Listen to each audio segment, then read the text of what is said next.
Bueno, pues buenas tardes y bienvenidos al Reino de Agartha. Esta tarde tenemos el honor de que se va a presentar un libro, Feminismos y Sexo, de Elena Lázaro Real, como que ya conocéis, y la acompañan Marta Jiménez y Itziar Elizondo. Itziar Elizondo. Bueno, pues espero que disfrutéis de la ponencia, de la charla y que participemos todos un poco, pues después de que ellas hablen, nos cuenten el libro, nos cuenten todas sus impresiones y nada, que disfrutéis de la tarde. Gracias. Muchas gracias, Maribel. Te aplaudimos porque tiene muchísimo mérito presentar un libro en una librería que no está a la venta. Me parece efectivamente. La generosidad máxima de prestar la librería, así que luego echad un vistazo, si veis algún libro que os guste, comprarlo si os apetece. No es necesario hoy, cuando queráis. Yo, para mí lo más importante sobre todo es que me conozcáis como espacio y como librería en Córdoba, que eso ya para mí es importante que se me vaya conociendo. Pues Estoy muy agradecida de que me hayáis contado conmigo. Es un gran acontecimiento que abran librería en Córdoba, que sean tan bonitas como esta, mucho más. Así que larga vida al Reino de Agartha, muchas gracias. Y Elena ha traído una veintena de libros para luego regalar entre el público. Como veo que esto se va llenando y no sé si habrá libros para todas, lo mismo luego hacemos una especie de trivial feminista. Tenemos aquí el jurado en primera fila, ¿vale? Si hay que repartir los libros y si alguien se queda sin libro, que no se preocupe, que el libro está online, accesible, en PDF, eso sí, no en esta edición tan preciosa, pero accesible para todas, porque este libro ha sido editado por el Ministerio de Cultura. Como bien sabréis, Elena ganó el premio de ensayo Celia Amorós en materia feminista. Felicidades, Elena. Y por fin este libro se ha editado tal y como le prometieron y aquí estamos presentándolo. Se nos ha ocurrido hacer una presentación muy poco académica, una cosa más espontánea, más informal. Va a ser una charla entre la escritora y una lectora. La lectora es Itziar Elizondo, periodista cordobasca, como nos gusta llamarla, porque aunque vive en San Sebastián, pasa largas temporadas en Córdoba. Y está bilocada. Está bilocada, se ha leído el libro con mucho interés. Ella es una de las primeras feministas que yo conocí junto a Ana Freixas, o sea, es una feminista de largo recorrido. Y bueno, va a ser un placer escucharos como autora y como lectora. Así que luego, al final de la charla, habrá un turno para preguntas, para impresiones, y ya veremos qué hacemos con el trivial feminista. Ahí lo dejo, estad muy atentas porque las preguntas van a ser sobre la charla. Yo supongo que Elena, como nos ha ocurrido a la gran mayoría de nosotras, un buen día, harta de ser mujer en este mundo que aún sigue siendo de hombre, con ganas a lo mejor de tirar la toalla, como nos pasa a todas en muchísimas ocasiones, pues se acordó de las que nos precedieron, que obviamente lo tuvieron muchísimo más difícil que nosotras, y la verdad es que es un gran ejercicio ese, cuando nos venimos abajo, cuando nos hundimos, cuando lo vemos todo negativo y en el pozo.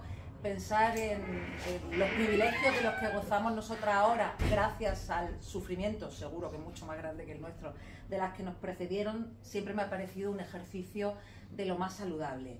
Y partiendo y tirando de ese hilo, Elena decidió bucear en la historia íntima y política de tantas mujeres en un momento determinado. La verdad es que interesantísimo, como fue el cambio de siglo, del siglo XIX al siglo XX, irse a los orígenes de la conformación del movimiento feminista e indagar en la historia y en la documentación, pues qué estaba ocurriendo allí y qué ocurría en el meollo de una cuestión que sigue siendo meollo un siglo y pico después, a día de hoy. Es el sexo en las mujeres, todo lo que rodeaba a lo sexual.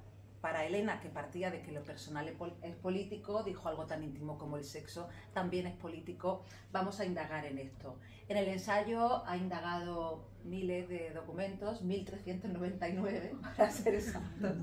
Y bueno, ha indagado en la presunta incapacidad de las mujeres, o en ese relato que se nos ha contado hasta el día de hoy de la incapacidad de las mujeres para sentir deseo y placer sexual, una de las falacias más grandes del universo, y no ha querido solamente centrarse en eso, sino también poner el foco en las que se rebelaron y en las que intentaron transgredir pues todos esos mandatos de género, que eran diferentes a los que tenemos ahora, pero eso no significa que ahora no los tengamos. Por lo tanto, creo que es un libro con luz y con sombra, por decirlo de alguna manera, y no indaga solamente en la represión, sino también en esas mujeres que se negaron a ser sometidas y que, bueno, pues lucharon por la libertad de la que gozamos, como decíamos antes, muchas de nosotras ahora.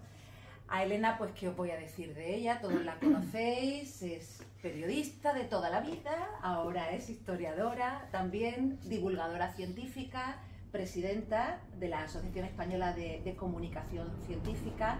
Y tengo una primera pregunta, antes de que empiece la charla entre vosotras, Elena, que me resulta muy interesante, dada, bueno, pues, tu multifaceta, y es: ¿cuánto te ha costado quitarte la capa de periodista y de divulgadora, esa capa tan presentista que además tenemos las periodistas sobre todo, para bucear en el mundo académico y escribir desde ese rol, ¿no? y en ese formato? Pues mira, me estás dando la oportunidad. Bueno, lo primero, hola a todas, efectivamente me conocéis porque creo que la mayoría sois amigas, así que es maravilloso estar aquí. Y bueno, por supuesto agradecer a Maribel, que ella también es amiga, que nos haya dejado el espacio para charlar esta tarde. Y lo que más me encanta es que la pregunta me da la oportunidad de empezar citando como hay que citar las fuentes y las ayudas, y agradeciendo porque está sentada aquí en primera fila mi directora de tesis, que es María José Ramos, porque si no os lo he contado bastante, este ensayo en realidad es la adaptación al lenguaje periodístico de lo que fue mi tesis doctoral. Quitarme la capa de periodista me costó una barbaridad. De hecho, no creo ni siquiera que me la haya quitado. Y también me leyó, porque está aquí otra de las personas que fue miembro del tribunal que evaluó mi trabajo, que es Marisa Calero, y creo que, bueno, soy periodista, ya está, lo soy, y además no me reconozco como historiadora, o me cuesta más. Soy doctora en historia por la Universidad de Córdoba, pero soy periodista y mi manera de contar es el periodismo. Y bueno, pues María José además lo podría contar mejor que yo, porque al principio me costó mucho, o sea, me costó tanto que cuando yo hice mi primera versión, a mí me dijo mi directora: tú has hecho el libro que quieres publicar, pero no has hecho la tesis doctoral, así que vuélvete a tu casa, reflexiona sobre esto. Y yo nunca he estado harta de ser mujer, pero sí harta de ser doctoranda. Y por aquí hay gente que ha hecho investigación, que ha hecho carrera investigadora y entiende lo que digo, y yo, que la he hecho por puro placer intelectual, no lo he sufrido. Pero sí es cierto que quien quiera hacer carrera, la investigación lo sufre, y mucho, y hay estudios que prueban que la salud mental de las personas que se inician en la carrera investigadora, realmente hay problemas ahí. Por muchos motivos. Desde luego, quien te acompañe en tu tesis es fundamental, y yo tengo que decir que María José me quitó la capa de periodista, me dio ese palo, pero como hacemos las mujeres, me cuidó, y mucho. Porque yo estuve a punto de decir ese verano y nos estábamos tomando una cerveza allí en el Chimeneón, y digo, yo, ¿para qué tengo que hacer esto? Si es que, como me dijo un amigo periodista, ¿y tú necesitas una tesis para escribir un libro? Es verdad, no lo necesitamos, ¿no? Pero yo quería hacer, porque también me ha enseñado mucho a investigar, incluso creo que me ha enseñado a ser mejor periodista. Ahora reflexiono mucho más las cosas, pienso mucho más cuando voy a escribir. Hasta para escribir un post en Cordópolis busco las fuentes mucho más de lo que las buscaba. En realidad el oficio de periodista se parece mucho al de la investigación. Así que me costó una barbaridad que yo creo que no me la he quitado del todo, porque no me la quiero quitar además.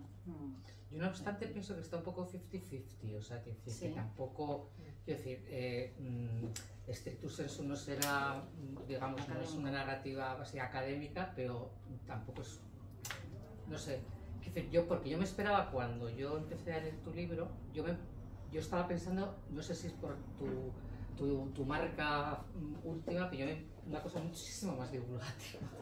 Vale. Entonces, yo a este libro le veo también una versión divulgativa, o sea, que de alguna manera tú... Que todavía lo puedo hacer más periodístico, voy a hacer un tercer libro.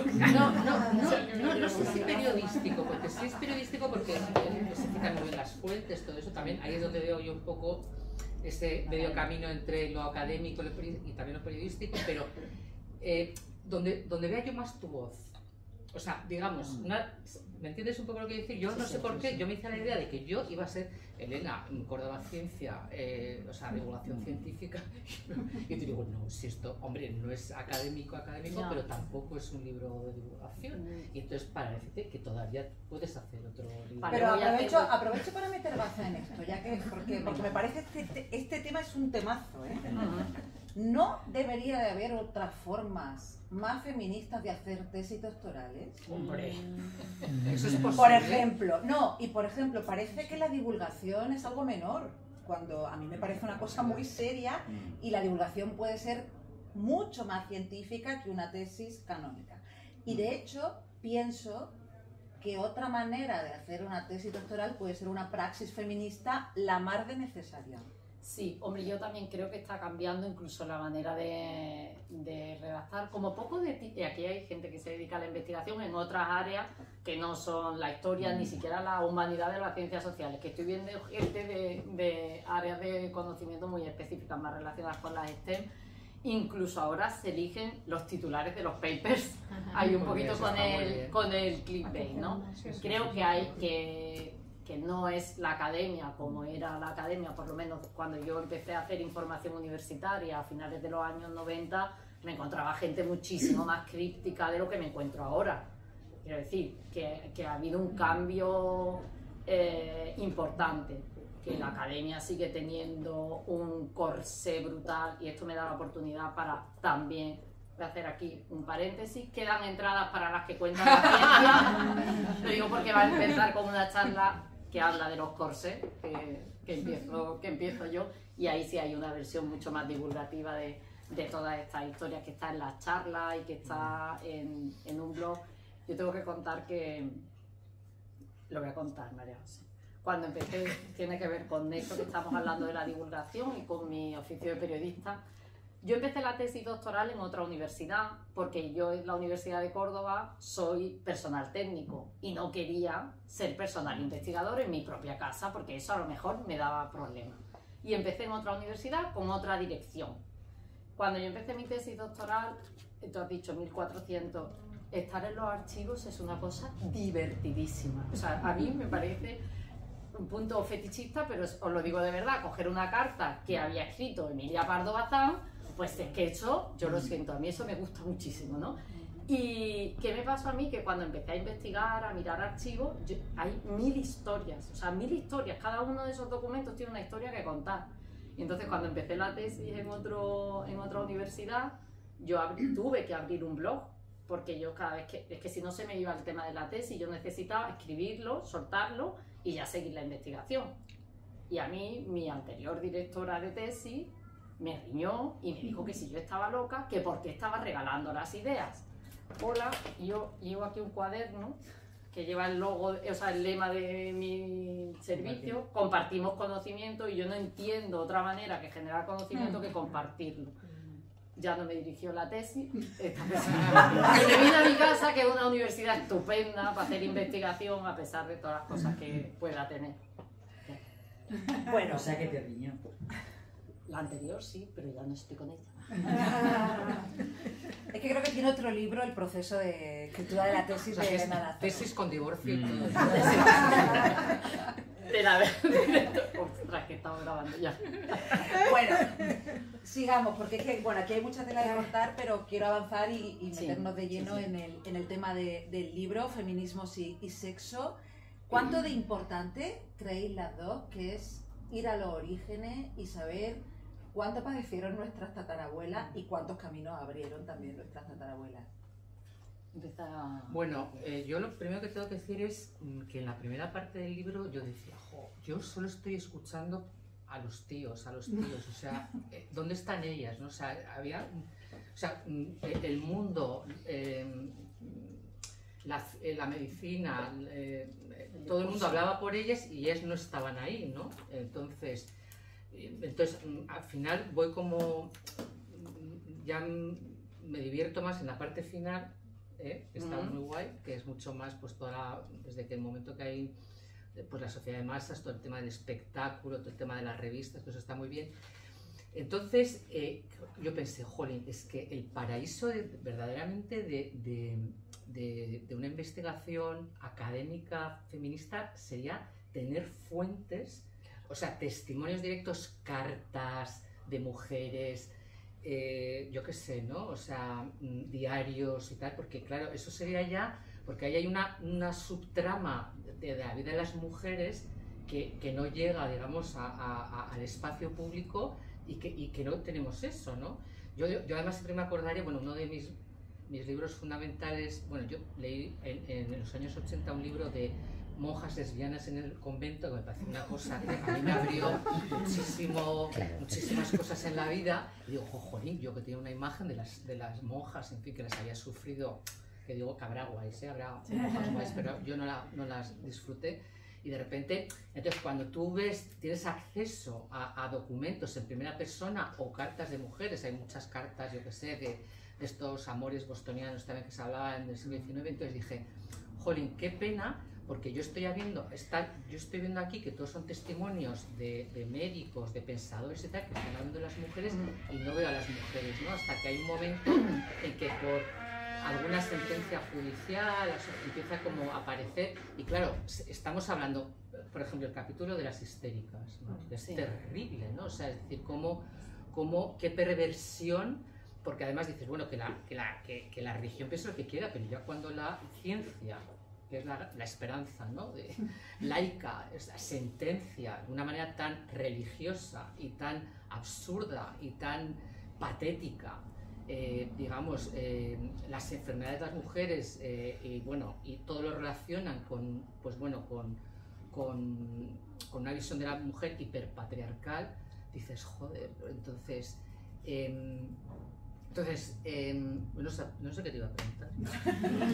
Respóndele, que te ha preguntado ella. No, ¿tú qué me has preguntado? Yo he preguntado cuánto es importante es ir a los orígenes y saber cómo abrieron camino nuestras tatarabuelas. Entonces, que lo guay es que luego te reconcilias un poco cuando tú ves que hay siempre esas subtramas de personas disidentes, o sea, que da igual en qué época estemos. Entonces, bueno, pues... vemos, por ejemplo, en la primera fase vemos esos feminismos que también, esto también lo podemos traer a compararlo con el mundo de hoy. Hay un feminismo más conservador, ahora no me acuerdo cómo se llama esta señora. Concepción Jimeno de Flaquer. La Concepción, y luego hay pues eso, un feminismo más asociado a todo el movimiento anarquista, socialista y que es súper interesante, ¿no? Rescatar esas voces y que está muy guay ver también pues que en España, claro, también un feminismo muy en conexión con el contexto sociopolítico, había también un movimiento, ¿no? Protofeminista o feminista, a la par que en Europa, en Estados Unidos, pues estaban también viviendo... En fin, que está muy guay, o sea, ver que de alguna manera también, no sé si tú cuando estabas también en la investigación estabas viendo que de otra manera, pero que se repiten un poco también las historias y los conflictos, y que el conflicto siempre es necesario, o sea, para avanzar necesitamos el conflicto, ¿no? Bueno, habéis abierto ahí como muchas cosas. Lo primero, cuán importante es... y yo no sé si es importante, yo sé que yo lo necesitaba, o sea, quería entender cómo hemos llegado a determinados discursos, ¿no? Y la sexualidad femenina pues ha sido un tema tabú o no, pero siempre ha estado ahí como subyaciendo, ¿no? ¿Cuál es la historia real? ¿Por qué hay tanto discurso oficial en torno a las prácticas sexuales femeninas, a cómo la vivimos?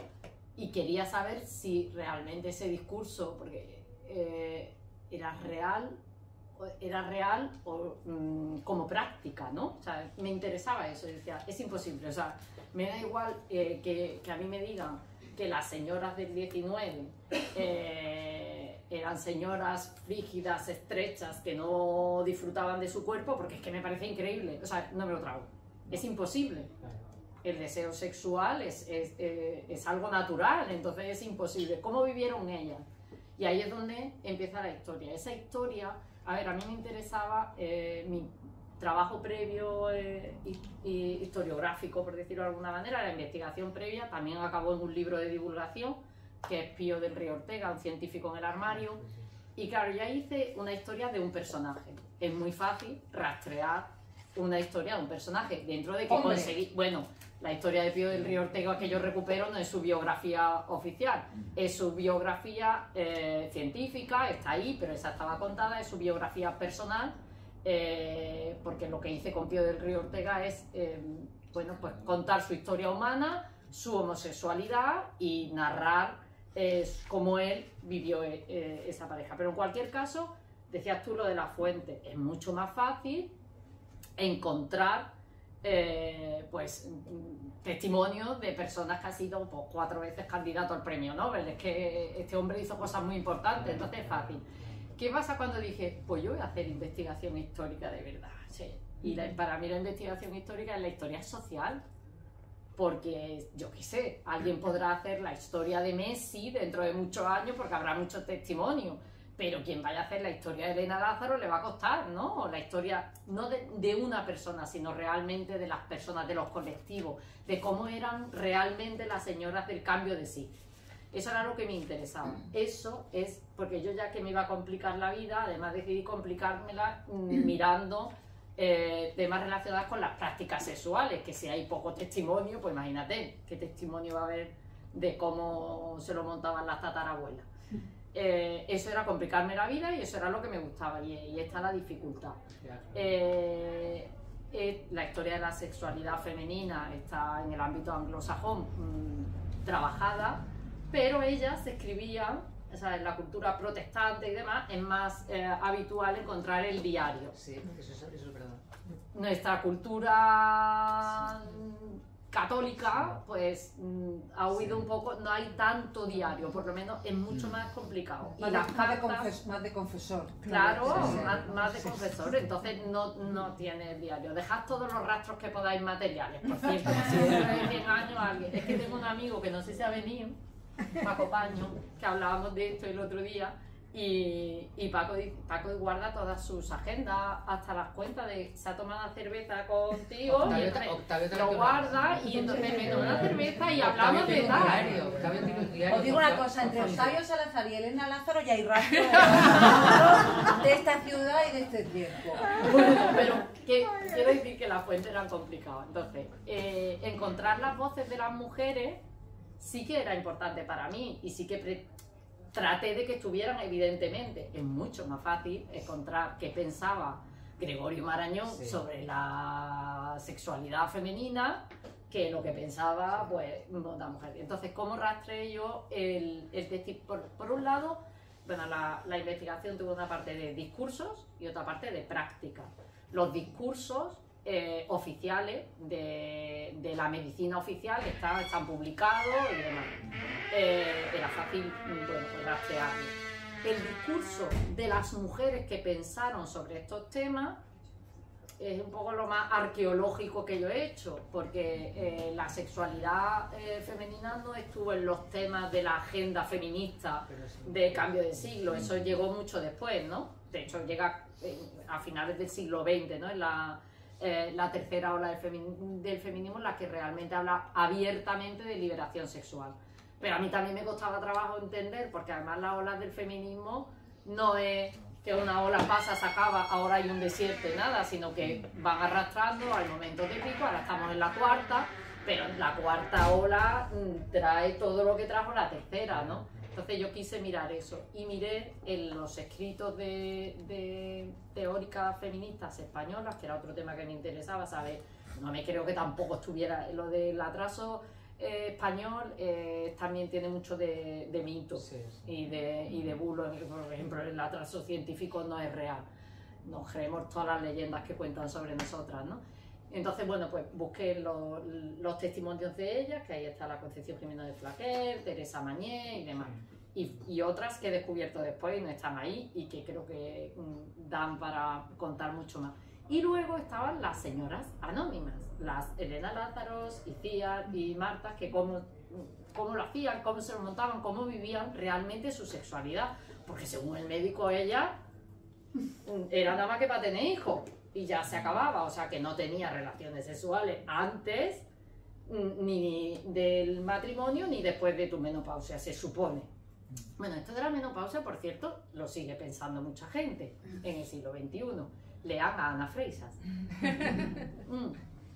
Entonces, rastrear a las anónimas era lo más difícil y ahí donde ensayamos con mi directora, con María José, una de las fuentes que a mí me pareció interesante, que son los archivos judiciales.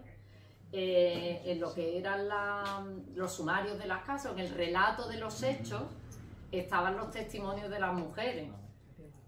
Nosotras no evaluamos en ningún momento la sentencia ni nada. Lo que miramos son los delitos contra la honestidad y a ver qué historias había ahí.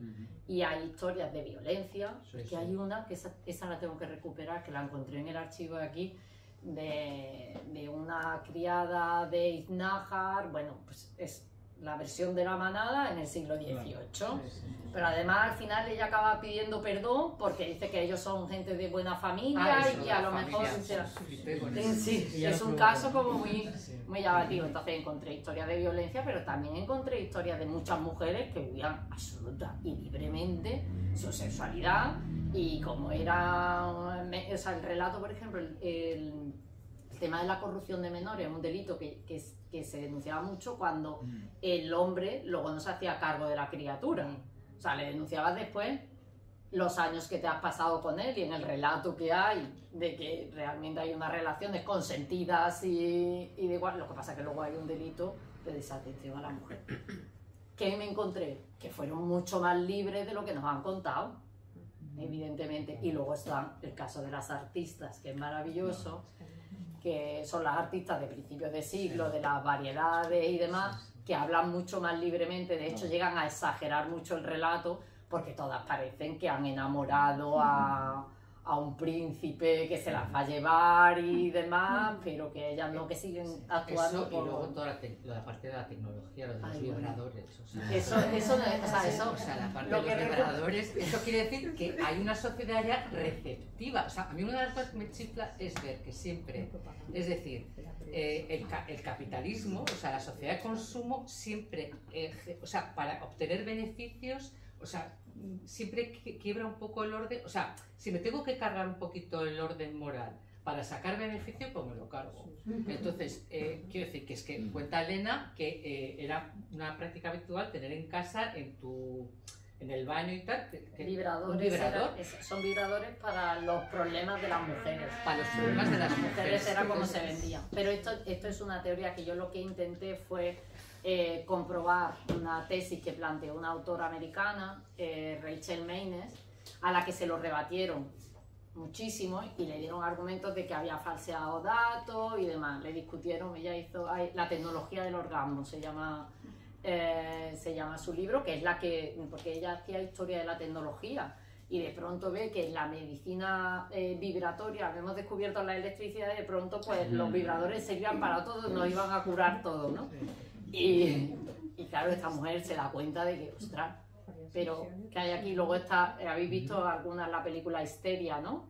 En cómo los médicos curaban la histeria, masajeando el clítoris de las señoras. Entonces, bueno, pues empezaron a utilizar también los vibradores, primero mecánicos y luego eléctricos.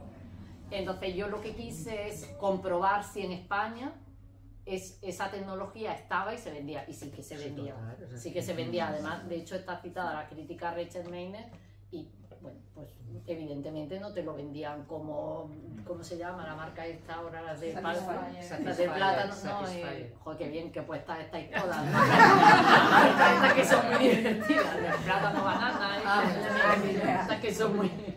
No, el tema de la clase médica es total. Hay un testimonio de un marido que lleva al médico a su señora porque es histérica, no quiere mantener relaciones sexuales con él y bueno, después de la consulta con el médico... 10 sesiones de hipnotismo. Eso, 10 sesiones de hipnotismo, vuelve y le dice, ay, señor médico, bueno, es que mi mujer era una histérica que, vamos, venía a decir no quiere follar conmigo, pero es que ahora es ninfómana, o sea, no sé qué ha hecho usted, pero es que ahora no me deja en paz. Arréglela, y entonces después de 8 sesiones le arregla la ninfomanía. O sea, ese es todo el discurso oficial y no es casual, porque todo eso pasa en un momento clave. O sea, todo ese discurso de histéricas y ninfómanas está ocurriendo en el mismo momento en el que está naciendo el feminismo. O sea, están naciendo nuestras sociedades y las mujeres están reclamando su espacio. Y cuando reclamamos nuestro espacio de iguales en esta sociedad, hay un discurso oficial, esto es una herramienta de control. Claro. Elena, tú partes de, como decía al principio, de lo personal es político, lo conviertes en lo personal es sexual también. Y haciendo ese paralelismo entre el pasado y el presente, que tantos paralelismos con él se pueden traer de este libro, al menos en mi opinión, no sé si estáis de acuerdo, el deseo femenino asustaba tanto entonces como ahora. Quizá ahora con mucha más sutilidad, pero yo creo que en el fondo de todo ello está ese gran enigma, incluso para nosotras mismas aún y a estas alturas de la vida, que es el deseo femenino. Entonces mi pregunta es, ¿cuánto de político en la sociedad actual, en la de ahora, sigue siendo el deseo sexual femenino? Pues creo que sigue siendo en la misma medida. He mencionado los libros de Anna Fraser y Anna lo explica muy bien. Si pensamos, por ejemplo, en el deseo sexual de las mujeres mayores, pues qué curioso. Cuando las mujeres llegan a su madurez, en el momento en el que somos... Yo no he sido más poderosa nunca. O sea, no, ahora que me acerco a la menopausia, soy mucho más independiente, más serena, sé mucho más, soy más sabia, menos de lo que seré dentro de un tiempo, pero lo soy más. Estoy a esto de convertirme en invisible. Bueno, si lo consiguen, que soy yo. Y no. Entonces, sigue habiendo ese tabú en torno, para mí, a las mujeres mayores, ¿no? que ya dejan de desear. En ese momento, de verdad, cuando más realmente más sabes, más te conoces, más sabes lo que quieres o no quieres, ¿vale? Creo que ahí hay algo. Y luego, bueno, pues, creo que nuestra sexualidad sigue siendo un tema nuestro, el de las mujeres jóvenes, lo sigue siendo, y no estamos hablando, por ejemplo, bueno, todo lo que ha pasado, y ya afortunadamente nos estamos librando un poco de ello, pero todo el movimiento LGTBIQ que estuvo dominado en el discurso público también por los hombres homosexuales. Las mujeres lesbianas parecían invisibles. Bueno, que lo han sido, por cierto. El libro de mujeres que se empotraron hace mucho, esta es maravillosa. ¿Cómo se llama? Yo voy mencionando libros que podéis pedirle luego a Maribel, que tiene un hilo en Twitter que está súper bien. Domenech de apellido. Ella hace un tipo de investigación histórica parecido a lo que yo he hecho, ¿no? O sea, de hecho, su trabajo a mí me inspiró mucho. Analiza las amistades íntimas entre mujeres, que era la manera que tenía el discurso oficial de ocultar la relación entre dos mujeres. Claro, si las mujeres no podían sentir ni deseo ni placer sexual, si tú estás con tu amiga en la cama, estás haciendo cualquier cosa menos sentir deseo o placer sexual, ¿no? No se aceptaba esa idea. Y es muy divertida porque es que además hace una divulgación divertidísima. Señoras que se empotraron hace mucho. Y hay una segunda parte. Y hay una segunda, sí, yo he leído la primera y sé que ha sacado ahora la segunda. Pero Así fijaos, no se escucha. por traer el deseo femenino al presente, y no puedo dejar de citar a una filósofa que conoce muy bien Octavio, que es Clara Serra, y que yo creo que es la filósofa que se está haciendo a día de hoy las preguntas más interesantes sobre el deseo femenino, sin duda. Ella se pregunta, ¿qué es liberar nuestro deseo? ¿Vamos a liberar el deseo de las mujeres solo bajo la condición de que sea bello y que sea bueno? No sé si ellas, las del pasado, se planteaban cosas como estas, pero menudo tema. La clave será que hagamos, o sea, que lo liberemos como queramos liberarlo nosotras, no como se espere de nosotras, ¿no? ¿Y estamos preparadas para eso? Después de tantas olas feministas y en el momento en el que estamos. Pues yo francamente, y lo hablaba antes de que empezáramos, lo estábamos charlando aquí en la primera fila, yo creo profundamente en las mujeres jóvenes.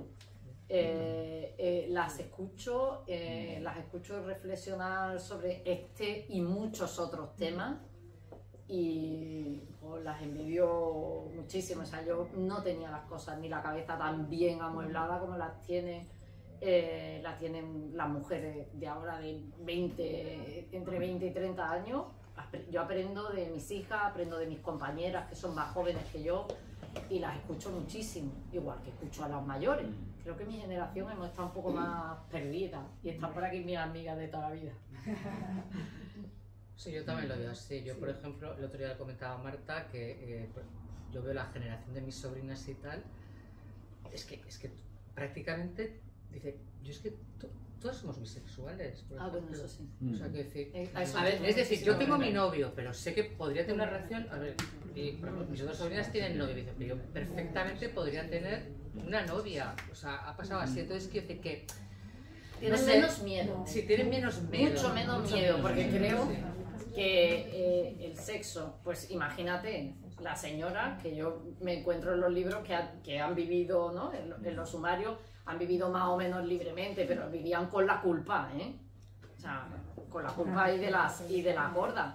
Entonces creo que la sexualidad, por nuestra cultura, porque el relato que nos han transmitido en torno a la sexualidad es un relato absolutamente castrante. Y bueno, por no contar, por ejemplo, en los años de mi madre, por lo menos, ¿no? O sea, que son los años de la dictadura, que si estaba empezando esto a liberarse un poco, y ahí están todos los textos y el trabajo de Hildegard Rodríguez Carballeira y de esa generación de los años 20, 30 y demás, que caminados por una senda que se cortan. Entonces, creo que las mujeres jóvenes ahora, pues lo que tienen es, desde luego, bastante menos miedo. Se relacionan, y también los hombres, ¿eh?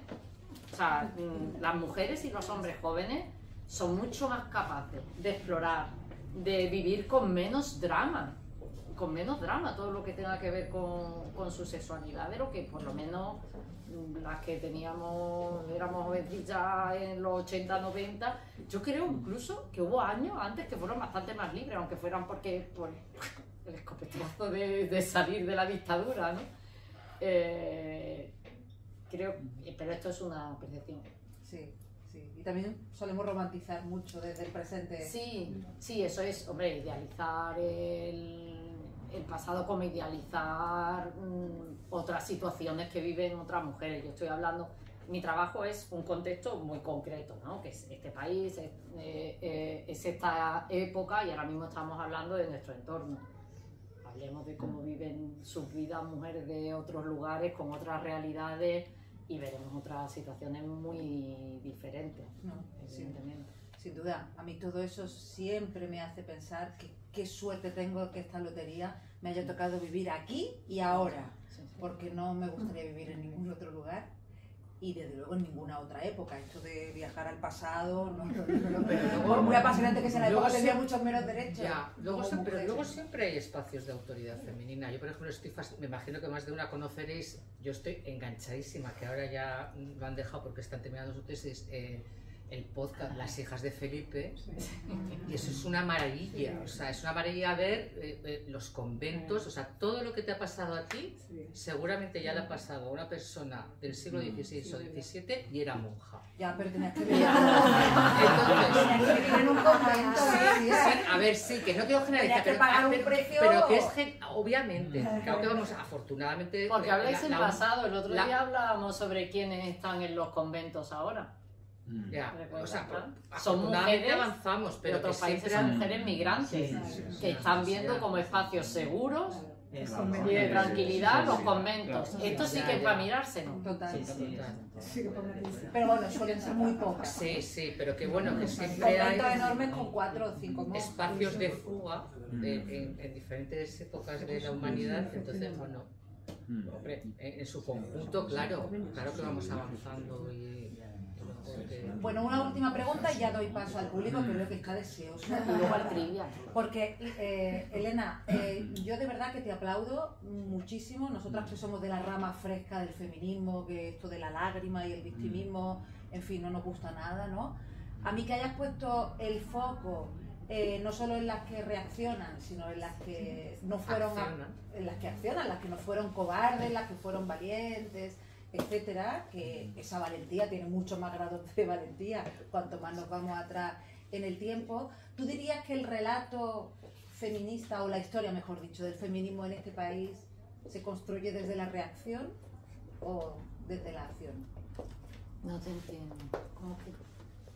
O sea, la historia del feminismo... Aquí en España, tú te centras en España, en este país... Ha sido más aunque pones el foco en quienes encabezaron esa acción y fueron valientes. Yo no me atrevo a enjuiciar a las historiadoras del feminismo en este país, porque me siento muy chiquita. Yo sé dónde quiero estar yo. Cuando hago cualquier historia, o sea, cuando quiero contar la historia de mujeres que nos precedieron. Y es aquí que no es en la victimización. No quiero estar ahí porque creo que de verdad las mujeres no han sido víctimas permanentes o no lo son en toda su vida, ¿vale? O sea, cuando analizamos, yo he sido víctima del patriarcado, yo, Elena Lázaro, individua. Pues claro que sufrió las consecuencias y todas, no tenemos que hacer la historia con mayúsculas, las historias pequeñas de nuestras vidas, pues pasan, claro que pasan por ahí. ¿Me considero una víctima? No, de hecho me considero una privilegiada. Eso es lo que no me atrevo a decir. Hemos sido, bueno, a mí... Pero ese relato, Elena, está más encabezado por quienes han llevado la bandera, digamos, quienes han ido por delante, quienes han ido a la vanguardia del feminismo, o sin embargo está todo mucho más contado desde quienes han sufrido el patriarcado. Esa en realidad es la pregunta. Bueno, evidentemente la historia de las mujeres son las vidas de las mujeres, pero luego está la construcción del relato histórico. Y el relato la historia de las mujeres en España está contado por mujeres que hacen historia, ¿vale? Y eso es bueno y está muy bien contado, y yo he utilizado fuentes de mujeres que han hecho investigación muy buena y mucho mejor que yo, por supuesto.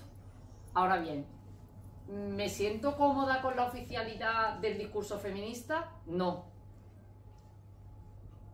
Y aquí a la derecha, por ejemplo, hay un ensayo que a mí me ha costado, y te lo he ojeado, Maribel, ¿no? Entonces, está ahí, está escrito. Yo no me siento cómoda, desde luego, esto es lo oficial, esto es lo teórico. El feminismo es una corriente de pensamiento que ha tenido una teorización. Hay libros y manuales sobre el pensamiento feminista, y luego está la práctica, está la calle. El feminismo se hace, no solo se piensa, ¿no? Entonces, ¿dónde, Elena? Pues como yo sigo con mi capa de periodista y de doña discreta y humilde, pues estoy más a gusto en la calle y demás que en la conceptualización excesivamente teórica y encorsetada de un pensamiento que creo que es una manera de estar. Bueno, yo quiero lanzar un guante, ya que está aquí María José. Recuerdo que hicimos una tertulia de las frescas no hace demasiado tiempo, hablando de los primeros movimientos feministas que hubo en Córdoba en la etapa democrática, ¿eh? Y se me acercó alguien, que ahora mismo no recuerdo quién fue, pero me dijo algo que me encantó. Dice, oye, está muy bien que hagáis esto, porque está muy bien hacer memoria. Dice, pero lo que no está absolutamente nada estudiado, y ni siquiera sé si habrá algo de documentación, es la cantidad de movimientos feministas que hubo en España y también en Córdoba durante la Segunda República, que fueron completamente olvidados, enterrados, etcétera, ¿no? Y yo recuerdo que pegué un pequeño salto y dije, por favor, esto se tiene que investigar, esto se tiene que... No sé, María José, si tú no podrás alumbrar mucho más, ¿no? Bueno, yo que trabajo sobre historia de las mujeres en todas las épocas, sí es verdad que estoy un poco trabajando en la élite, lo que son las concejalas, las diputadas y demás, y como muy bien ha dicho Elena, es muy difícil rastrearlas. Yo me acuerdo que fue un trabajo ímprobo, por ejemplo, cuando estaba investigando todas las concejalas de la transición en Córdoba, y no había ni siquiera un listado.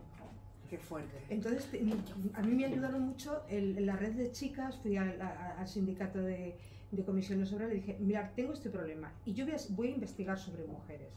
No hay buenos trabajos y tenemos que bucear mucho en las fuentes para llegar a la verdad, que es lo que nos interesa. No, las mujeres, y estamos hablando de mujeres políticas, ¿eh? Estamos hablando de diputadas, estamos hablando de senadoras, estamos hablando de concejalas, y efectivamente ahora sí estamos un poco trabajando en el aspecto social, por ejemplo, a tenor de Julio Romero de Torre, pues estamos hablando como él mantenía muchísima correspondencia con mujeres y estamos un poco trabajando en eso. Con mujeres de la época, bueno, él murió justo antes de la Segunda República, ¿no? Sí, murió en pero 1930. él hacía un guiño a cuestiones sociales, era estaba muy sensible con las reivindicaciones de las mujeres. Es que también había reivindicaciones en aquellos momentos, pero es muy difícil rastrear, buscar las fuentes y, bueno, investigar. Es difícil, ¿no? Sí, es difícil. Ahora que dice esto, casi siempre... Bueno, se habla que las élites fueron las que arrancaron el movimiento feminista, como tantos otros movimientos emancipadores, revolucionarios, etcétera. Pero ¿hasta qué punto no será que es la única documentación que nos ha quedado, la de las élites? Claro, es que es imposible rastrearlo en otra parte. De ¿no? los Sí. movimientos socialistas, los movimientos de cambio de siglo hicieron un feminismo. Claro, lo que pasa es que no era prioritario, la causa de las mujeres no era prioritario. Eso fue muy divertido cuando acordáis hace unos años que Carmen Calvo le dio lecciones en una rueda de prensa a alguien y le dijo, no, bonita, no, y dijo que el socialismo había inventado el feminismo. No, eso es falso. El Partido Socialista, ni siquiera el Partido Comunista, que pusieron a las mujeres por detrás, porque ya llegaría. O sea, esperaros, que vamos a hacer la revolución de esto, pero el obrero aspiraba a que la señora también se quedara en casa. No nos equivocamos con esto. El feminismo es transversal y ha atravesado esos movimientos, pero han sido las mujeres. Y lo prioritario siempre fue la lucha de clase y no la lucha por la igualdad, ¿no? Bueno, tenéis la palabra. Que ya hemos hablado mucho en esta parte. Al fondo, venga, empiezo por ti y luego vas tú. Al día de hoy todavía se siguen haciendo lo de quitar el clítoris en algunas religiones y en algunos... ¿Cuál estrategia es la que usted vería más favorable para eliminar ese tipo de tácticas? Madre mía. Y me ha hablado usted, eso es ya lo que más me Hombre, no, pero sí que creo que no sé qué podemos hacer. Lo que sí se me ocurre es que cuando hablamos de feminismo, hablaba de Marta, soy una privilegiada, oye, porque es que verás que ser feminista en Córdoba con nuestro contexto, pues es que lo mainstream ahora, ¿no? O sea, que ahora es fácil ser feminista.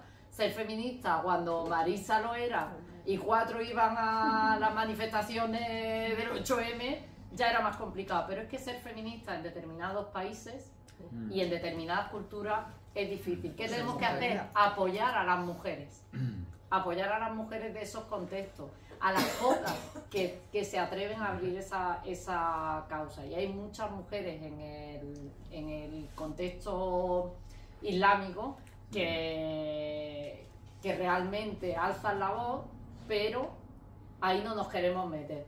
Pues a ellas también hay que apoyarlas. Y hace poco tuvimos aquí la oportunidad, la semana pasada, de estar escuchando a Khadija Amin, que es una periodista afgana, que salió cuando entraron los talibanes, era la presentadora del informativo, estuvo aquí y ¿sabéis lo que pidió? Mirad qué cosa tan de privilegio nuestro, y lo pidió delante de un montón de estudiantes de universidad, que apoyásemos las escuelas clandestinas que se están creando en Afganistán para educar a las niñas.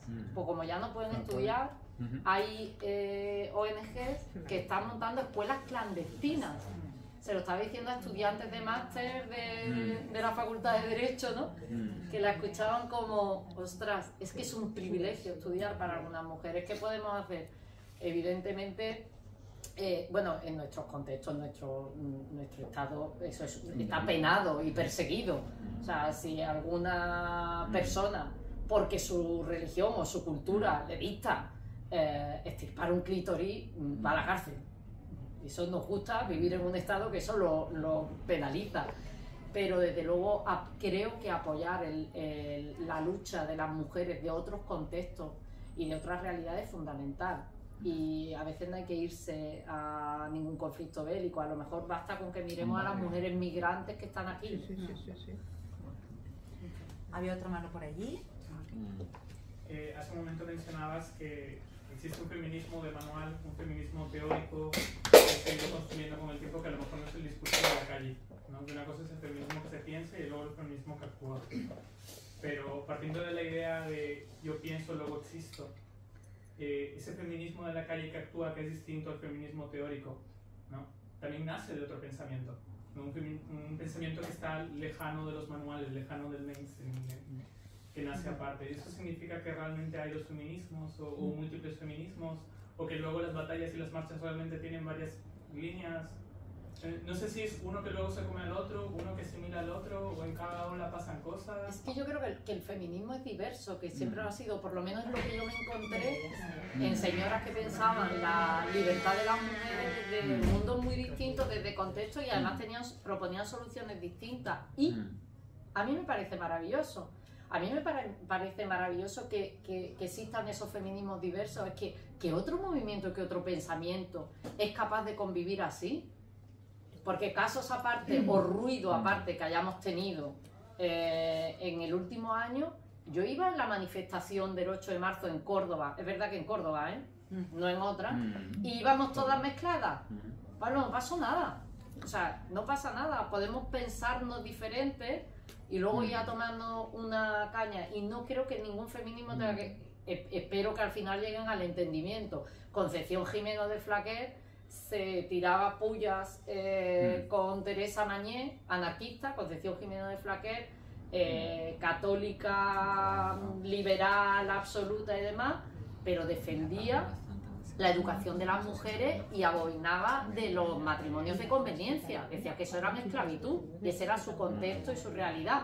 Y le tiraba tiestos a la cabeza a la teórica del amor libre, Teresa Mañé. Y sin embargo coincidían y se reconocían en los puntos en común, en los escritos que tienen en prensa ambas. Entonces, bueno, yo desde luego lo que no me siento cómoda en el ruido de la guerra, que además ha sido, creo que muy amplificada interesadamente por los medios de comunicación. Ya están ellas que se llevan fatal. Es que además ese relato cala muy fácil. Porque pero ese es el dividir y vencerás. No, y yo creo que además el otro día comentábamos en la presentación del libro de Octavio, que también aprovechamos para otro libro que se puede comprar, nosotros, pues que lo que necesitamos son espacios de conversación, y el feminismo también necesita espacios de conversación, porque ahora todo es un lenguaje hiperagresivo, polarizado, muy fortalecido por la dinámica de las redes. Entonces yo creo que es que necesitamos espacios para conversar, o sea, quiero decir que... Más reinos de hablar. Mira, hay una frase de Ana Freixa fantástica que lo resume todo, dice sobre el feminismo. somos muchas, somos diversas, cabemos todas. Y claro, por eso hay que abogar, que yo me voy a diferenciar de ti y voy a discrepar en algunas cosas y tú de mí, pues seguro, pero vamos a coincidir en otras muchas cosas y por eso tenemos que ir juntas de la mano y tirando del carro, porque ya bastante tenemos con los enemigos que tenemos fuera, ¿no? Para que nos los creemos dentro. Y bueno, y con la conversación, yo creo que la conversación es revolucionaria y transformadora, pero ahí la tenemos aparcada, no queremos hablar con los que no piensan igual que nosotros, etcétera. Hola. Hola. Yo tengo que decir que no te conocía y que gracias a esta librería y a ella pues he tenido el placer de conocerte y me leeré el libro. Voy a intentar hacer una pregunta abierta. ¿Hasta qué punto crees que la figura del hombre es importante en la evolución del feminismo o en la crítica, digamos, o en la opinión de las mujeres? ¿Hasta qué punto podría entrar la opinión o la crítica de un hombre y podría afectarnos o no a la mujer? Bueno, los hombres han construido el patriarcado que hemos sufrido también con la ayuda de algunas mujeres.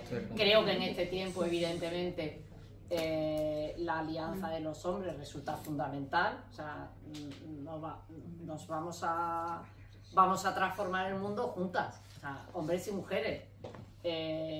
Sí que creo, y de esto sí que está aquí Octavio Salazar, y no te recomiendo solamente ese libro, sino todos los que ha escrito, y es verdad, y está bien, porque él es el que ha teorizado y ha pensado sobre las masculinidades, las que necesita ese feminismo que tiene que cambiar. Mira, estoy viendo además aquí a mi amiga María, que la estoy viendo, y recuerdo una conversación nuestra de hace un montón de años, ¿no? que discutíamos, que es una cosa muy sana, que se hace con las amigas, y yo decía, yo que soy madre de 2 hijas, no voy a poder cambiar el mundo.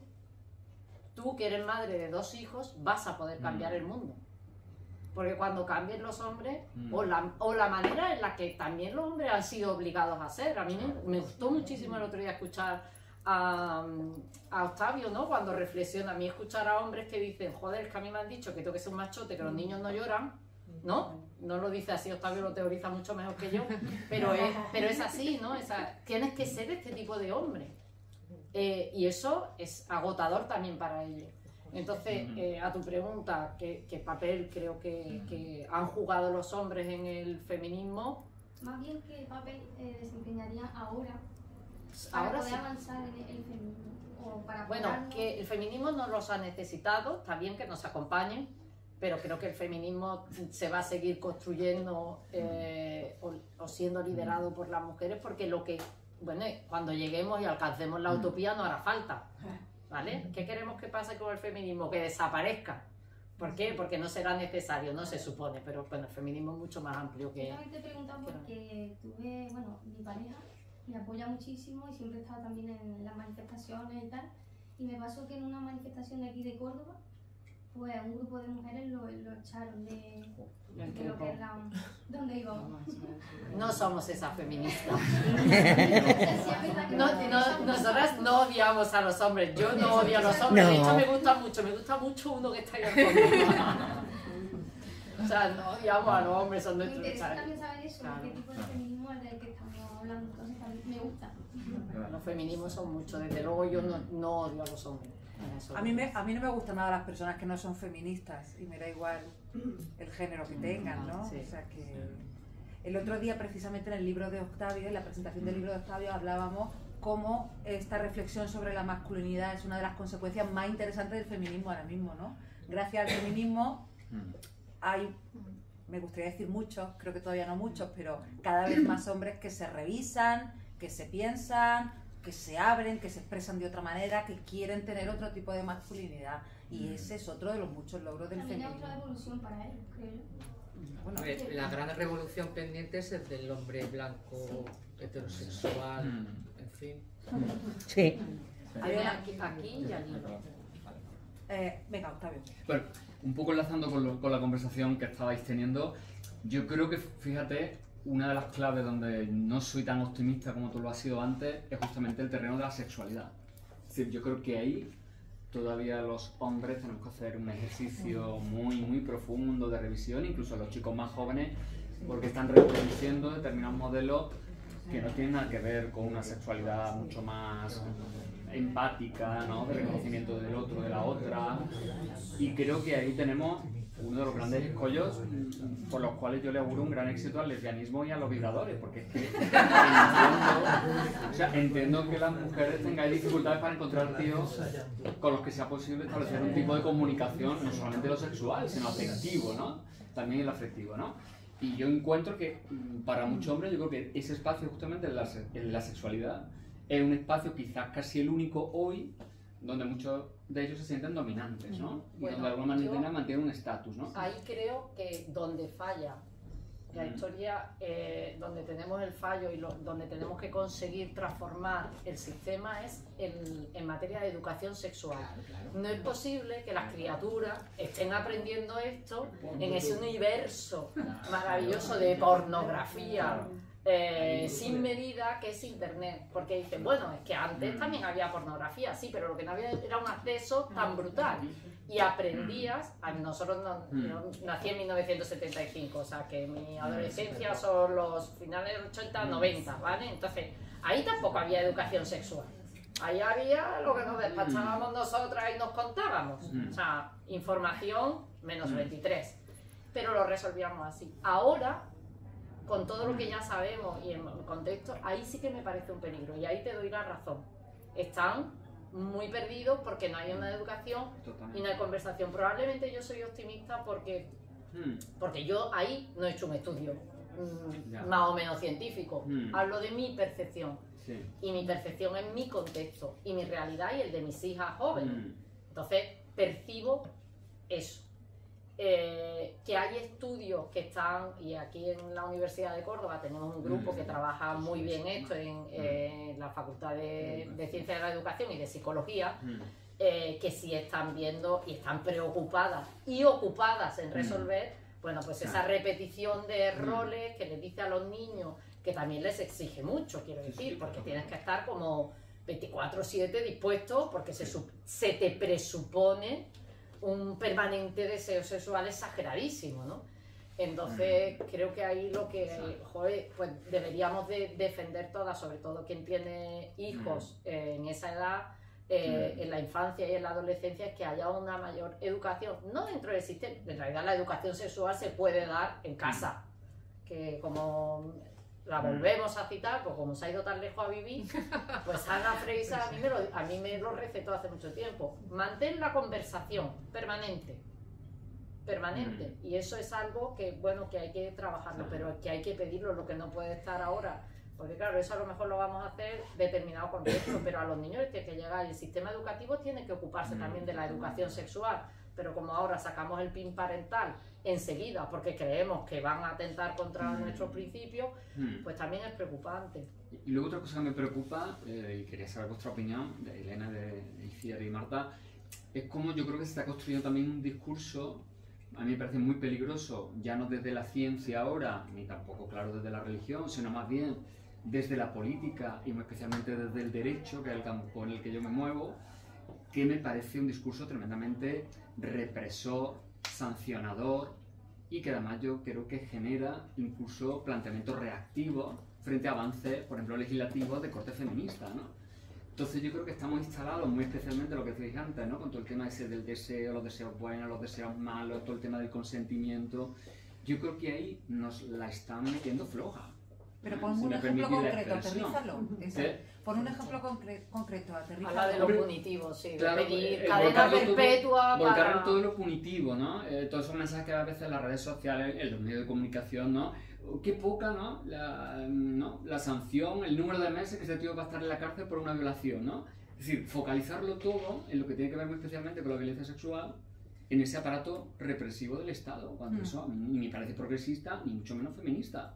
Pero estamos generando ahí además un caldo de cultivo perfecto para que, por ejemplo, desde los hombres, desde los chicos jóvenes, haya una reacción en contra, ¿no? Porque evidentemente yo cuando veo un instituto lo primero que te saltan es los hombres somos las víctimas de todas estas leyes, no se respeta nuestra presunción de inocencia, ¿no? Las leyes van contra nosotros y hay que desmontar eso, y yo creo que muchas veces desde un cierto feminismo institucional, podemos decirlo, se está incurriendo en ese error. Y luego además se obliga de alguna manera a las mujeres a no vivir con absoluta autonomía y con incluso el derecho a equivocarse, vivir la sexualidad y vivir los deseos. Es decir, es que los deseos son también fuentes de placer y de peligros, ¿no? Hay un célebre sexo que se llama así, ¿no? Placer y peligro. El sexo es eso. Sí, no puedes Entonces, ¿cómo programar vamos a vender, ¿no? Como ese carril estricto, ¿no? Es decir, no, tú no te puedes salir de ahí porque eso ya lo estás convirtiendo o en un delito o en un pecado o en algo. Es un temazo tremendo. Entonces, en el que claro, posicionarse es bastante complicado. Claro, pero yo creo que ese debate tenemos que hacerlo, sí. porque si no, siempre llegamos en estos debates. Hace falta más educación sexual, pero ¿qué educación sexual? ¿Qué le vamos a decir a esos chicos y chicas, no? ¿Que follar sin consentimiento es un delito? ¿O cómo vamos a follar de otra manera? Entonces yo creo que nos falta esa otra respuesta, ¿no? Clara Serra pone un ejemplo magnífico con una película, ayúdame que no me acuerdo, la de Isabel ¿no? Huppert.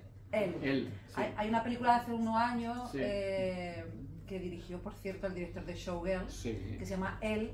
Entonces, no destripo mucho, si podéis verla porque es muy interesante. Es una mujer que sufre una violación violenta, horrible, es pesadillesca, pero que luego tiene fantasías sexuales con esa violación, ¿no? De eso va la película, entre otras muchas cosas, ¿no? Entonces, claro, es un ejemplo maravilloso y muy elocuente sobre por qué el deseo femenino tiene que ser bello y bueno, ¿no? Y porque una mujer... Y romántico, efectivamente, ¿no? O sea, quiero decir, todo ha evolucionado, evidentemente, pero sigue habiendo cosas que conectan con las de antes, pero con mucha más utilidad. Y que os vuelve a poner en el lugar de víctimas, no de agentes, ¿no? Exacto. Y a mí eso me parece brutal. Así es. Me parece un temazo. Sí. No para hoy ya, para otro día. Para el trivial. Que cada uno diga lo que desea. Es que... Venga, al YouTube. Marisa. Pues volviendo a las primeras preguntas que se hicieron aquí, para mí este libro, la importancia que para mí tiene este libro es esa idea de ir a la fuente, es decir, a la palabra de las mujeres. Y como tú demuestras también, es verdad que has encontrado con gran facilidad discursos masculinos, religiosos, políticos, médicos, pero claro, ¿dónde está la palabra de las mujeres? Esta es la clave. Entonces, hay un libro que os recomiendo también de Johanna Ras, que se titula ¿Cómo acabar con la escritura de las mujeres? No sé si lo magnífico. Y hay toda una clasificación de esto, a lo largo de la historia, los mecanismos que se han empleado para silenciar la escritura de las mujeres, ¿no? Y pues, ¿qué digo yo? Por ejemplo, hay un caso de una monja que en el Renacimiento su confesor, porque todas tenían sus confesores y directores espirituales, hasta 3 veces le mandó escribir un diario y quemarlo 3 veces para demostrar su obediencia al confesor. Claro, ¿dónde quedó la escritura de esa mujer? ¿O dónde quedó el nombre de María Lejárraga cuando le escribió a su marido toda la obra, ¿no? En fin, el problema es dónde encontrar la palabra de las mujeres para acabar con los fake news, con los bulos que desde la Edad Media tenemos en la historia y en la historia de la literatura y en todas las historias posibles, ¿no? Yo creo que hay que, como solución a este problema, o parcial solución, ¿no?, es seguir rastreando, como tú has hecho, ¿no?, en lugares donde menos se espera la palabra de las mujeres. Por ejemplo, ella ha ido a los archivos judiciales. Entonces, bueno, es cuestión de hacer estas pequeñas exploraciones en lugares donde no se espera quizás la palabra de las mujeres, ¿no? Se la oculta. Es muy complicado y yo empezaba diciendo, yo he hecho esta investigación por puro placer intelectual, no me iba la habichuela en ella, entonces pude elegir una línea de investigación que daba igual, se me alargaba, pero claro, ¿quién quiere hacer carrera investigadora? ¿Quién quiere ganarse la vida con dignidad? Pues complicarse la vida con la historia de las mujeres, pues le estamos pidiendo otra carga más. Evidentemente, esto debería de ser apoyado pues por líneas específicas de financiación de esa investigación, que te dejen hacer esa investigación para ayudar a quienes quieran, a los hombres o las mujeres que quieran seguir esta línea de investigación. En nuestra propia universidad hay unos premios específicos que premian el trabajo con perspectiva de género, tanto en el final de grado, final de máster y en la tesis. También andamos María José y yo en María Zambrano de las tesis doctorales, ¿no? Entonces, que se fomente es importante. Y esto luego, claro, en determinados círculos lo dice, ¿y por qué van a financiarte? ¿Por qué hacer la historia de las mujeres? ¿No? Esto hay que explicar, porque necesitamos una parte del relato de nuestro pasado que se nos ha ocultado, es que no lo conocemos. Y es importante. Pero saliendo de lo académico, Marisa, yo creo que hay una curiosidad real ahora mismo por todo esto y hablo de casos mucho más populares como el documental sobre María Lejárraga de Laura Ochman, que ha sido un éxito que ni Laura se lo esperaba, que ha partido de una productora independiente andaluza, y fíjate, o el podcast que citaba Itziar de las hijas de Felipe, que ahora va a tener un libro y que ha tenido un éxito impresionante, y es que realmente la gente ha flipado con las historias de las monjas barrocas, de las que obviamente no tengo ni idea nadie. O sea, que yo creo que hay una avidez, por una parte cada vez más amplia del público y de la ciudadanía, de escuchar y de saber historias de mujeres, ¿no? Y esto me más parece... allá de que todos los índices de lectura, temas relacionados con la cultura, somos las mujeres las que estamos ahí como consumidoras, en su mayoría. Bueno, y hay una política también de fomentar pues el premio Celia Morós, los premios que tú has citado de aquí en la universidad. Bueno, que todo esto fomenta ese interés también por ir a la fuente, ¿no?, de las mujeres. Sí. Bueno, yo cambiando un poco de tema, hablando de mujeres y sexo, hay una cosa que creo que es muy importante, que es hablar de anticoncepción, de quiénes son las que asumen las consecuencias, los efectos secundarios, la responsabilidad de la anticoncepción, y luego los gritos de las señoras que rezan delante de las clínicas para los abortos, que te increpan, que te pongan el sonido del latido del bebé y ese tipo de cosas. Entonces no sé si a lo largo de la historia también ese tema, que es más tabú todavía, si el sexo ya es tabú, eso ya es el colmo del tabú, si se trata o si ha aparecido en algún sitio. La anticoncepción sí está, o sea, el desarrollo de los métodos anticonceptivos, la popularización de uno, la divulgación de esos métodos está ahí. En el aborto no entro especialmente. Luego la línea higienista, sí, toda la el higienismo, porque hay la parte que dedico a la ciencia y a la medicina, se habla de esa corriente de pensamiento que fue la medicina social y demás. En realidad hay una parte de esa teorización de la liberación sexual femenina que será parte de la anticoncepción. De hecho, cuando yo pensé en mi tema de investigación, tenía mucho que ver con eso. Cuando las mujeres empiezan a incorporarse a la vida pública, empiezan a controlar los nacimientos, entre otras cosas, y pienso en las mujeres obreras y demás, es que su situación su situación no les iba a permitir. Una vez que tú te haces dueña de tu cuerpo y empiezas a conocer y a utilizar métodos anticonceptivos, es cuando vas a empezar a disfrutar tu cuerpo, ¿no? Vas a practicar sexo solamente por puro placer, ¿no? Eso está de alguna manera también, podría estar mejor. Y sí, está muy mal que vayan mujeres y hombres a gritar a las puertas de la clínica a increpar. Eso es acoso y eso es violencia, porque todas somos libres de hacer con nuestro cuerpo lo que queramos, de tener los hijos o de no tenerlos, y ninguna tenemos que decirle a la otra lo que tiene que hacer con su cuerpo, porque además es especialmente doloroso. No conozco a ninguna mujer que haya ido a abortar por pura diversión.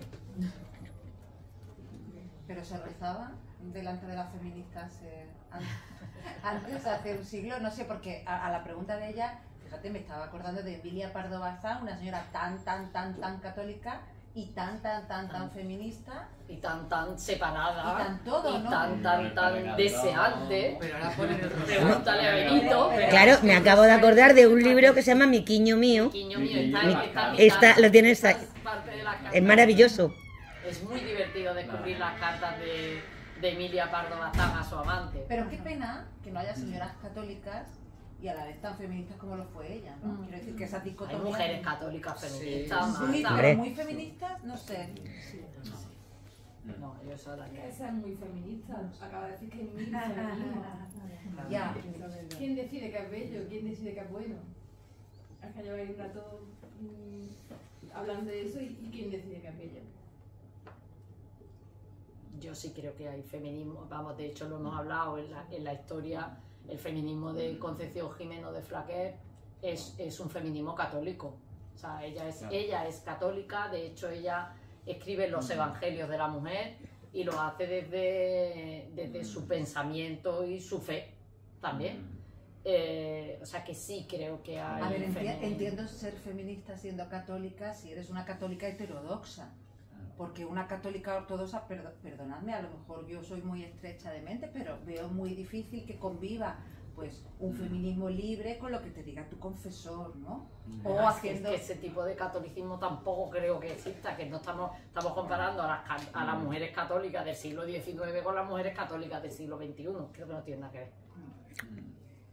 El problema yo creo que, o sea, no es, para mí no es tanto que pueda haber mujeres católicas que al mismo tiempo sean feministas, sino yo creo que el problema está en cuando esa religión tiene todavía un peso institucional y, por ejemplo, cuando antes hablamos de la educación, sigue dominando gran parte de los espacios educativos en este país y ahí tenemos un freno indudable para que esa educación sexual... enjuiciar en la institución, no la fe ni la espiritualidad de nadie, o sea, a mí en lo que crea cada una... Este mediodía me decía una amiga, no creo en nada, pero creo que me voy a hacer budista. Y le dije, pues mira, pues bien, tengo una amiga que es cubana, como tenían todas las religiones, cuando a final de los 90 se libera un poco todo el tema del pensamiento, se fue con su hermano, mi amiga Lisette, a todas las iglesias y confesiones porque querían ver cuál era la que les ofrecía algo más interesante. Y no se acabaron de decidir por ninguna.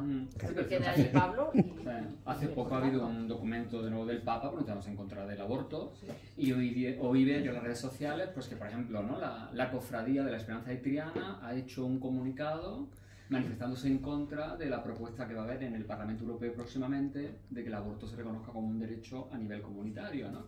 Es decir, que ahí encontramos evidentemente unos posicionamientos más o menos institucionales de la Iglesia que lógicamente contradicen, ¿no?, la autodeterminación de las mujeres. Entonces, yo ahí también veo la dificultad de conciliar. Piensa también, por ejemplo, en las personas homosexuales que son creyentes, cristianas, que son creyentes y han tenido que aceptar determinadas cosas. Creo que tiene Pablo y ve controlando el tiempo. Ya sea lo que dije antes, sí hay varios tipos de feminismos porque hay varias corrientes ideológicas que tratan de compaginar ser feminista y ser católica o ser ortodoxa, o ser lo que te dé la gana. Pero aunque todos podemos pensar, bueno, está bien que todas esas formas existan y convivan, pero lo cierto es que al final, como mencionas, hay uno canónico, hay uno que termina en el papel, hay uno que termina teniendo los cuerpos de poder del Estado, de todo lo que te dé la gana. Y aunque en la calle se practiquen otros feminismos, ese feminismo canónico atenta contra la existencia de muchas otras formas de vida y muchas otras formas de feminismo ideológico.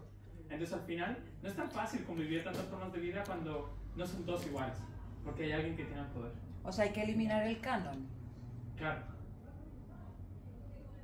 Porque si el feminismo es igualdad, las corrientes ideológicas feministas también tienen que tener todos el mismo poder. O que haya un canon plural, si eso es posible. Sería lo ideal. Yo creo que no se puede porque el feminismo nace también de construir nuevas formas de igualdad cada vez que nos damos cuenta que el mundo es más plural. Cada vez que el ser humano evoluciona en la forma como se relaciona, tiene que haber una reestructuración de que esa nueva forma de vivir tenga que entrar también dentro del paradigma global. Entonces siempre va a haber un feminismo nuevo construyéndose y siempre va a haber un feminismo canónico, pero el feminismo canónico tiene que ser cada vez más amigable, de estar pendiente de qué crece, qué nace. De qué crece en la periferia, estoy de acuerdo contigo. Yo de todas maneras también, Pablo, creo también para conseguir cambios son súper importantes, es decir, las periferias y luego que dentro de las instituciones, dentro de esto, o sea, haya gente con plasticidad suficiente y movimiento para transformar dentro, o sea, es decir, y la institución, y si estamos hablando digamos, de grupos feministas de las élites, digamos, necesita necesariamente, digamos, la increpación de las periferias también, o sea, no sé por qué, porque para algo son feministas, o sea, ¿no? O sea, yo creo que ese diálogo es fundamental, porque si no ya te conviertes en otra cosa, o sea, quiero decir, entonces si las élites feministas siguen siendo feministas, es que tienen que estar en permanente, por eso yo decía antes también, es que el conflicto es bueno, o sea, que el conflicto nos sirve para enriquecernos, para ensanchar, para ensanchar los derechos, para todo, ¿no? Solo quiero decir que estamos moviendo el mundo mogollón. Ah, bueno, pues qué bien, oye. Estamos moviéndolo, vas a echar el mundo abajo, ¿no? Bueno, creo que esto se ha convertido en un espacio de pensamiento y de conversación estupendo. Elena, gracias por propiciarlo con este libro que tiene una portada que no lo hemos dicho, pero es preciosa. Señora es maravillosa. Es que esto lo encontré en una revista, en la revista Phil, que es en la Hemeroteca Nacional está catalogado como revista licenciosa. Pues que no os podéis imaginar las cosas que te encuentras. Sí, es que encontré, está por ahí, en la tesis estaba, yo creo que en el ensayo no está, una viñeta de una semana después de que se hunda el Titanic. Es una viñeta en una revista en España, y entonces sale una señora muy importante y se ve un iceberg y le pregunta al capitán: capitán, ¿usted cree que nos dará? Dice, no hay problema, por la popa nunca hay problema. Hacía una semana que se había hundido el Titanic y hacíamos este humor en las revistas, ¿no? Y esta es de la revista Phil, en 1911, y me pareció súper entrañable, o sea, como la mezcla, ¿no? De esa libertad con la mantilla, y además tan simpaticona, así, tan cuerpo, nada es maravilloso. Yo creo que como aquí hay ya gente con el libro, me da que hay libros para todos, y además lo habéis merecido por esta tarde tan fantástica, así que Elena os firmará este libro licencioso con todo. Y ya. Y muchas gracias a todos. Gracias, Maribel. No, gracias a vosotras, por favor. Que vengáis mucho al Reino de Agartha. Aquí los cuatro.